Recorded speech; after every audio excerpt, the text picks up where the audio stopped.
Vamos para o primeiro bloco de correção de física ou amostra, se você estiver vendo no canal, são 6 questões. Essa primeira questão é aquela que eu falo para vocês. Não pode errar. Por quê? Porque os seus concorrentes não vão, os aprovados não erram essa. Vamos ver? Eu não vou explicar nada sobre movimento circular, nada. Tem essa questão aqui. Ele dá uma historinha que não me interessa e fala: considere que um atleta salte de uma plataforma e realize 4 rotações completas. A maioria já desesperou, né? Durante a sua apresentação, entrando na água 2 segundos após o salto. Tudo bem. Quando termina a quarta rotação, tá? Então eu tenho 4 rotações e leva 2 segundos. Aí chega a parte que eu falo pra vocês por que não dá pra errar. O que é isso aqui? Ele te deu a fórmula. De graça. Então, essa questão, no fundo, é para você usar uma fórmula. Vamos ver.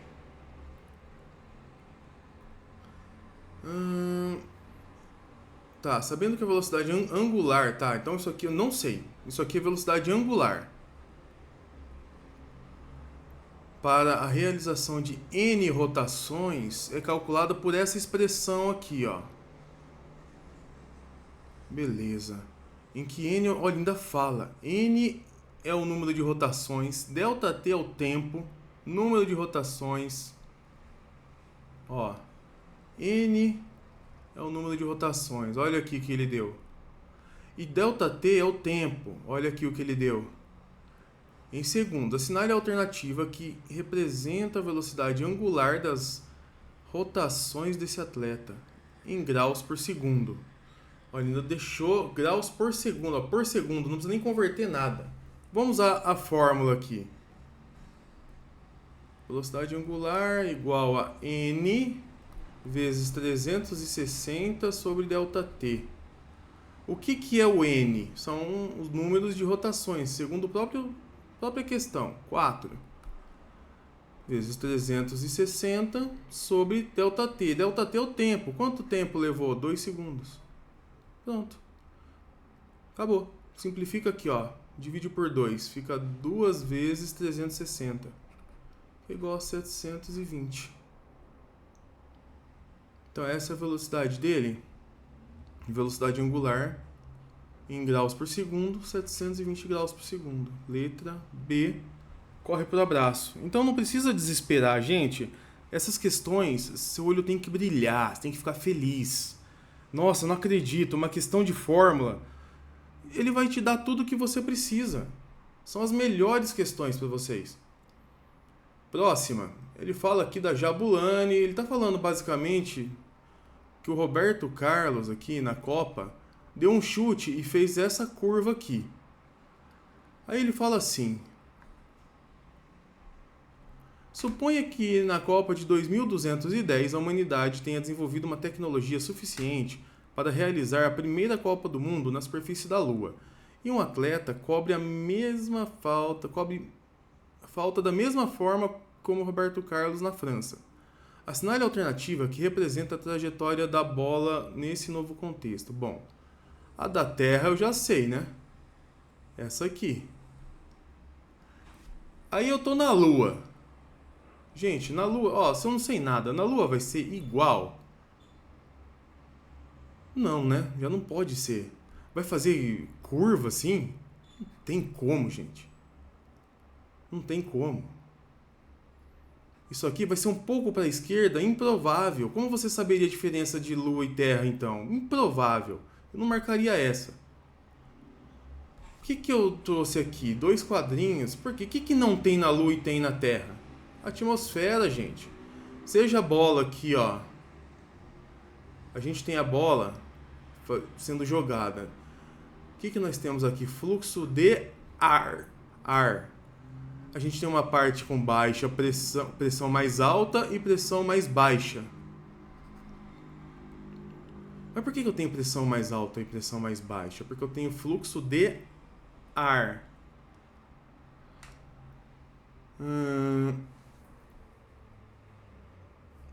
Aqui embaixo eu coloquei para vocês, ó, a própria falta do Roberto Carlos.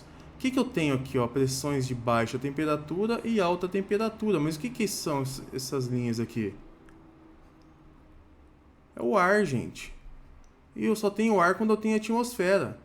Se eu não tenho alta pressão e baixa pressão, tanto no futebol quanto no beisebol, a bola não vai mudar de sentido, certo? Ela mudou de sentido porque tem uma região de baixa e alta pressão, mas mais que tudo, eu só tenho isso porque eu tenho fluxo de ar. Se eu não tenho atmosfera, ela vai reta. Letra C. Simples assim. Um pouquinho de raciocínio. Essa aqui, gente, é a famosa questão que todo vestibulinho pede, de velocidade média. O que eles tentaram confundir um pouquinho? Quando eu dou diversas velocidades médias, aí eu tenho que calcular um pouco diferente usando o ΔS total percorrido, porque normalmente é uma questão que o carro andou, parou. É difícil eu cobrar isso no nível do 9º ano. É raro aparecer. O que aparece mesmo é o normal, é aquilo que eu peço encarecidamente. Gente, por favor, decora. Velocidade média é igual a ΔS sobre ΔT. Aí ele fala, ó, a prova foi composta, teve um brasileiro lá que venceu o Campeonato Mundial de Ultraman. Aí a prova foi composta por 10 km de natação, 421 de ciclismo e 84 de corrida. Então qual que é o meu ΔS? 10 mais 421 mais 84 km. E qual que é o tempo? 3 horas na natação, 14 no ciclismo e 7 na corrida. 3 mais 14 mais 7. Soma simples. Lembra, eu só consigo fazer isso porque ele já me deu o ΔS e o ΔT. Se ele me desse velocidades médias diferentes, eu resolveria de uma forma diferente. Aqui não, aqui é o que vocês já conhecem, que é o que vai cair, o que caiu no semestre passado, no retrasado. ΔS sobre ΔT. Nada mais que isso. Aqui vai dar 515, 7, 14, 21, 25, né? 25 dividido por 515 dividido por 25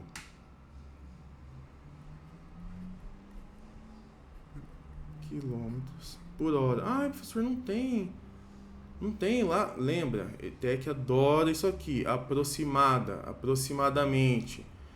Qual alternativa está mais próxima de 20,6? C, 21 km por hora, que é a nossa resposta. Só tinha que saber isso e somar, e depois dividir. Mais nada, operação básica e velocidade média. Próxima. Aqui, gente, é a nossa famosa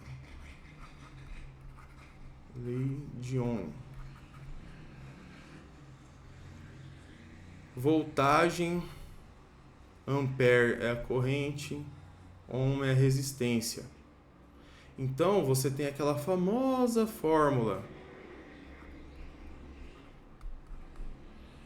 Os vestibulinhos estão tão legais que eles estão te dando, mas não conte com isso. Essa fórmula é muito básica. Ela permite você descobrir tensão, resistência ou corrente. Eles te dão dois. É uma equação do primeiro grau. Eles vão te dar duas variáveis e você descobre a terceira. Isso aqui é um circuito normal, gente. Circuito, ele nem colocou mais resistência. Se está em série, o que você faz? Você soma as resistências. Se está em paralelo, você soma o inverso. Então seria, se fosse em paralelo, tivesse aqui, ó, outra resistência. A resistência equivalente, você calcula assim. Normalmente eles dão a fórmula. Agora, se a resistência está aqui em seguida, a resistência equivalente R1 mais R2. Ele nem chegou nisso.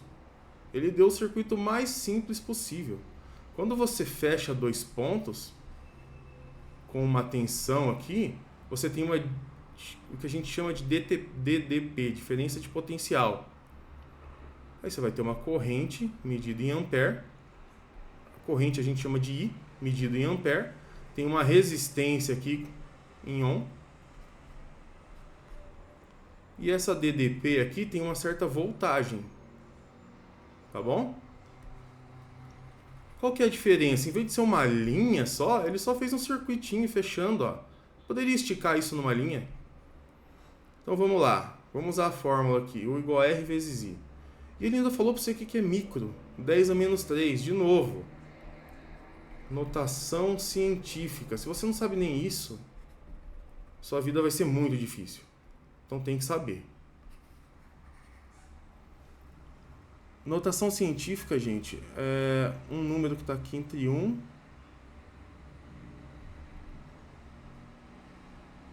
menor ou igual e menor que 10. Então vai estar entre 1 e 9. Então 1,1, 3,4, 0,1 não, porque não está entre 1 e 9. 11,2 não, porque não está entre 1 e 9. Tá bom?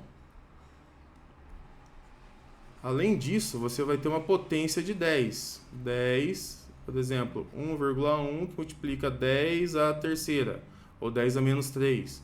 Isso é notação científica. Facilita os exercícios para vocês. Então vamos lá. U igual a R vezes I. O que é o meu U? É a minha voltagem, 12. O que é o meu R? É a minha resistência, 200. O que é o meu I? É minha corrente, que eu ainda não sei. Então, minha DDP aqui é 12, minha resistência é 200 e eu quero saber a corrente. Simplesmente, você passa o 200 para o outro lado. Vamos simplificar, dá para dividir por 2, fica 6 sobre 100. Dá para dividir por 2, fica 3 sobre 50. 3 dividido por 50...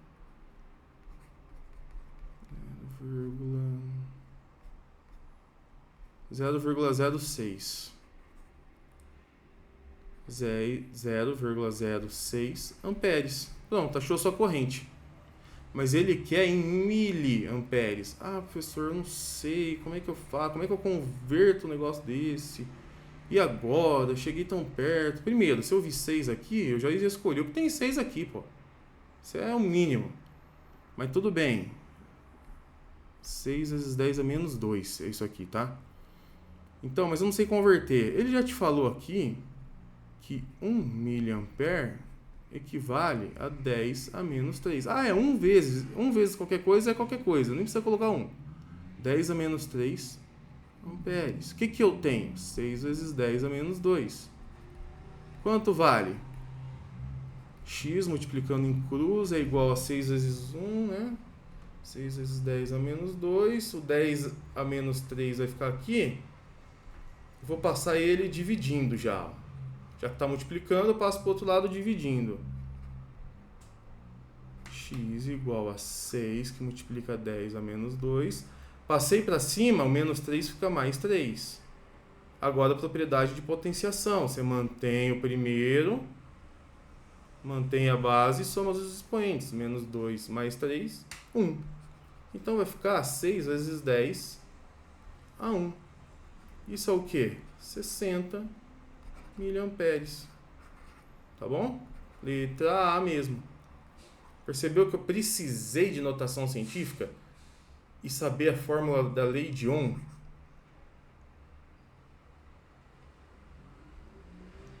Ó, a resistência aqui, ela cria uma resistência para a passagem da corrente. É por isso que lá no chuveiro com resistência ele vai esquentando com o tempo.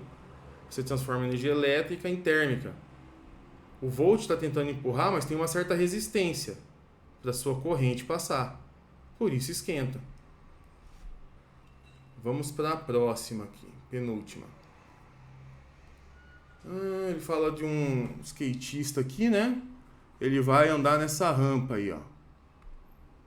Então ele começa aqui, ó, parte do repouso. Então aqui ele não tem velocidade. Ele vai descer, vai passar por aqui e vai cair aqui. Aí ele quer saber, ó. Ele parte do repouso em 1, despenca com uma certa velocidade e literalmente decola e voa por um grande vão para tentar pousar numa rampa inclinada. Ainda é preciso enfrentar uma parede vertical. Essa parede significa que ele vai parar, né? Beleza. Eu nem vou usar esse número aqui, poderia ser qualquer coisa. Aí ele fala, dos gráficos a seguir, falou em gráfico, entra em desespero, né? Fica calmo. Aquele que melhor representa a variação da energia cinética, isso aqui você não pode deixar de saber, do atleta ao longo do tempo em uma descida pela rampa é o qual? Lembra, energia cinética para a gente é a soma da energia potencial. Não, energia mecânica, desculpa. Energia mecânica para a gente é energia potencial mais energia cinética. O que é energia potencial? É quando tem uma determinada altura. O que é energia cinética? É quando tem uma determinada velocidade. Então, só vou ter energia cinética quando eu tiver velocidade, certo? Se aqui eu estou no repouso, ora, se eu estou no repouso, minha velocidade é zero, minha energia cinética é o quê? Zero. Então tem que começar do zero, ó. Não pode ser, não pode ser. E quando eu paro? Porque tem uma parede aqui. Se eu parei, eu também não tenho velocidade. Minha velocidade é zero, não importa a minha massa. A energia cinética é zero. Massa que multiplica zero é zero.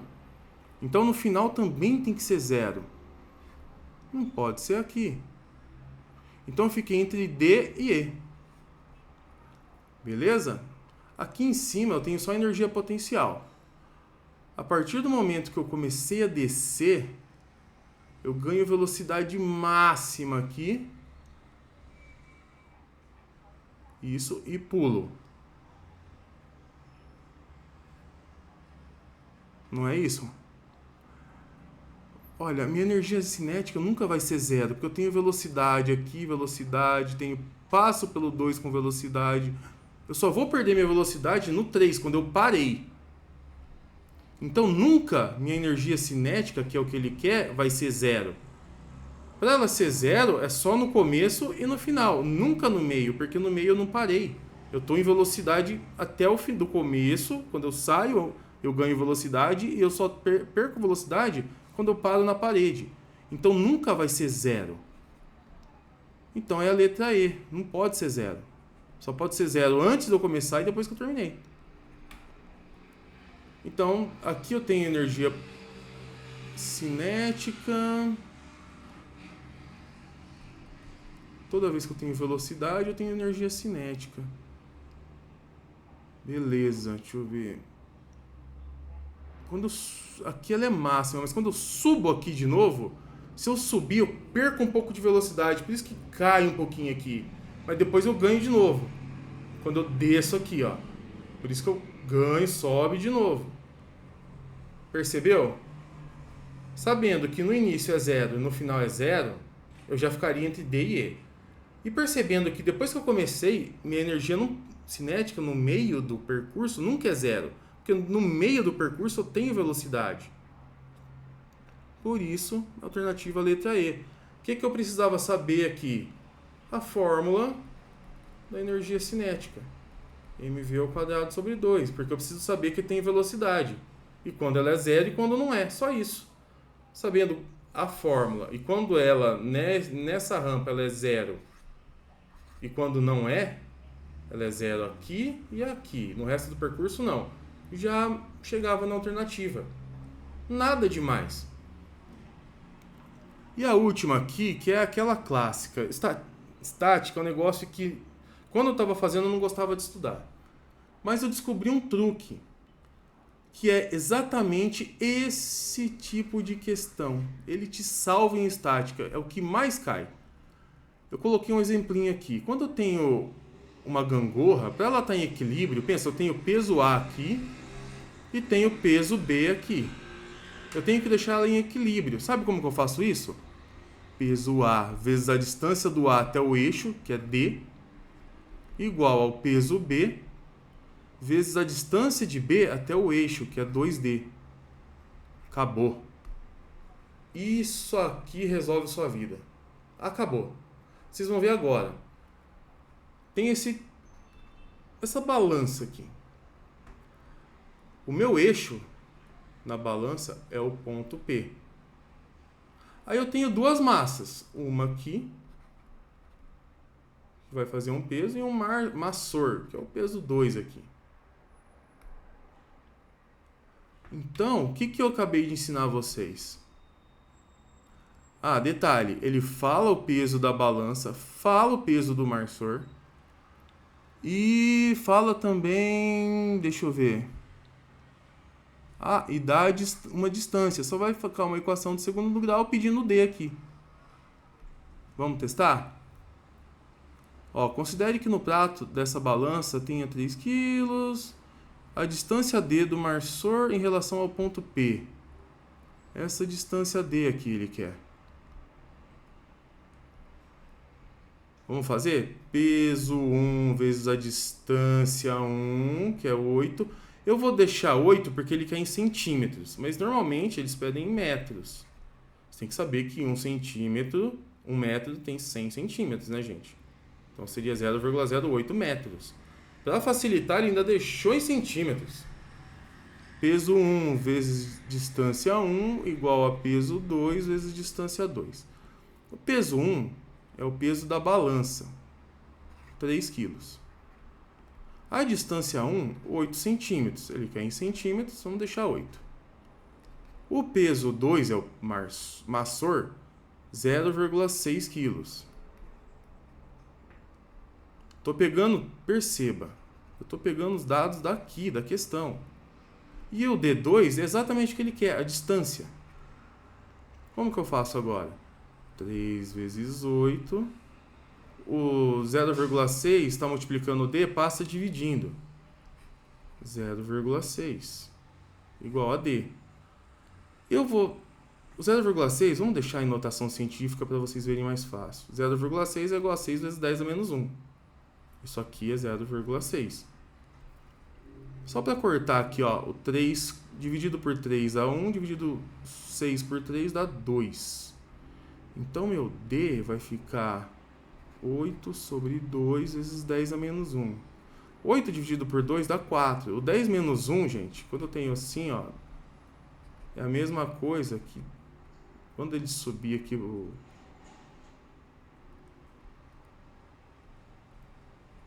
denominador for para o numerador, vai ficar 10 a mais 1. Porque lembra, 10 a menos 1 é 1/10. Mantém a primeira e multiplica pelo inverso da segunda. Percebeu? Tem que saber essa relação aqui. Beleza. Então ficou 4. O menos 1 sobe. Fica 4 vezes 10. A nossa distância é 40 centímetros. Percebeu? O que eu tinha que saber? Que existe na estática o equilíbrio da gangorra. Que eu posso achar o equilíbrio da gangorra multiplicando o peso de um vezes a distância dele até o eixo e igualar ao peso do outro vezes a distância do outro até o eixo. Com isso eu achei 40 centímetros. Resposta letra E. Para quem comprou o curso ou é aluno, a gente continua. Espero que vocês tenham gostado. Até mais!